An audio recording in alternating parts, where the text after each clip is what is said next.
Biruin mo, lubog na sa baha, I love BBM pa rin. Dapat yung katangana, ginagawang krimen. Kung hindi ikulong, bitayin. Dalin sa Congress, pakain sa buhaya kay Martin. Kasagsagan ng bagyo, nakuha pang magpagawa ng tarpaulin. Halos magkandalunod na kami sa baha habang ikaw nagpapagawa ng tarpaulin. Habang nagsisisigaw kami ng tulong, yung sako ng bigas tinatatakan niya ng Martin. Kulang na lang ultimo butil ng bigas tatakan niya ng Martin. Kaya pala papahupain muna yung baha kasi hindi pa sila tapos gumawa ng tarpaulin. Saka bakit mo tatatakan ng pangalan mo yan, hindi mo naman pera yan? Ano yun, bago kayo tumulong, hihintayin pa naming matapos yung buwisit na tarpaulin na yan? Alam mo Martin, ang sarap mong palanguyin sa mura. Paulanan ng real talk tapos ihagis sa baha. Sa gitna ng matinding pagbaha sa Bicol Region, gustong malaman ng ilang senador kung saan napunta ang umano'y bilyon-bilyong pisong pondong inilaan para sa flood control projects. Ito na yata ang pinaka-worst na government pagdating sa funds. Maharlika funds, flood control funds, PhilHealth funds, tapos sasabayan pa ng mga tanga mong funds. Kawawang mga taga Bicol, kahit sino mapapasyet. Habang yung representative nilang si Saldico nalulunod sa budget. 61 billion nilaan sa Bicol, sabi ni Villanueva, kaya nasa na yung project. Huwag ka nang tumanggi, mismong kalikasan na yung nag-fact check. In 2023, sa DPWH alone, 29.4 billion ang budget. This year, for Bicol Region 2024, ang budget for flood control ng DPWH ay 31.9 billion. So 2023 and 2024, meron kang 61.42 billion. Guys, wala na talaga yung Pilipinas, sirang-sira na. Binaboy na ng mga buhaya. Yung mga matitinong tao, galit na. Yung mga bangag sa kriminal na lang yung mga natutuwa. Sino ba representative ng Bicol? Ako. Sino may hawak ng budget? Ako. Sino dapat sisihin? Ako. Buti alam mo. Naglaan kami na napakalaking halaga. Umaabot ng halos 420 billion kung tutuusin. Aabot, siguro papatak ng 1.4 billion a day ang budget sa flood control. Saan napunta lahat yan? Yan ang masaklap. Hoy, plastic. Ba't kami tinatanong mo? Ang tanungin mo, yung bobo mong kapatid sa yung pinsan mo. May saklap-saklap ka pang nalalaman, sila sisihin mo. Kung talagang nagmamalasakit ka sa mga Pilipino, yung kapatid mo sa kapinsan mo, kasuhan mo. Hindi yung daldal ka ng daldal dyan sa media, wala ka namang ginagawa. Kunwari galit sa kapatid saka sa pinsan, hindi naman pala.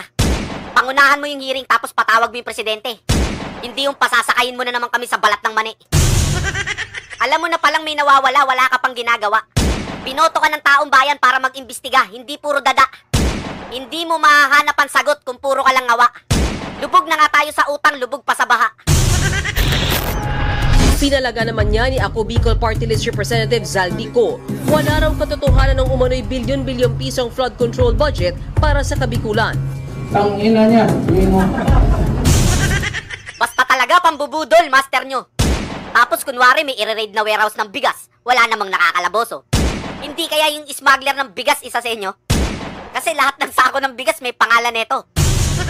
Partida kasama pa yung aso niya, si Tulfo. Bakit ba laging kasama mo to? Sa Farmers Cubao, kasama mo. Sa warehouse ng bigas, kasama mo. Paano ka namin isusumbong kay Tulfo kung pati si Tulfo kasama mo? Wala na tayong pagsusumbungan, guys. Kasama niya na lahat. Iba talaga pag may hawak ng pondo. Dinidikitan ng lahat. Mapunta naman ako sa'yo. Bakit pati tong taong to? Itong taong to pati sa travel sinasama mo. Biruin mo si Mark Anthony Sayarot sa New York, sinama pa neto. Baliktad na ngayon, bagong Pilipinas, kaya yung kriminal protektado. O Igan, pasok! Igan, bistado umano'y Shabu Laboratory sa 2 bahay sa Muntinlupa. Nasabat ang mga hinihinalang droga na nagkakalaga ng 136 million pesos. Pati ang mga makabagong makinarya na ginamit sa illegal na gawain. Sa bisa ng isang search warrant, kinalugad ng mga pulis at taga-PIDEA ang inuupahang bahay na ito sa Ayala, Alabang, Muntinlupa. Tumambad sa kanila ang sandamakmak na kagamitan na hinihinalang ginagamit sa paggawa ng shabu. Nakasalansan pa sa tray ang mga hinihinalang shabu na luto na. Sa ilalim sa drug analysis at inventory ang tinatayang 20 kilo ng umano'y shabu na may street value na 136 million pesos. Arestado ang hinihinalang chemist na isang French national, si Cyther Aurelin. Nadakip din ang kasabwat niyang Pilipino na si Mark Sayarot. Grabe oh. Grabing super grabe oh. Ito na yata yung pinakagrabing to the over, talagang to the very max, to the highest level na to. Biruin mo, presidente ka? Bakit kasama mo to? Ikaw, bobong ha? Kaya pala tabingi yung bunganga mo. Tapos nag-travel sa New York? Ba't kasama niya yan? Ano bang kaso niyang putragis na yan? RA 9165 lang naman. Tungkol pala sa drugs yan. Pampaano ba yan? Pampabulol, saka pampaspeed. Pag nagsalita yan, yung Amerikano yung nagno-nosebleed. Nandiyan dyan si Sayarot, malay mo siya yung taga-feed.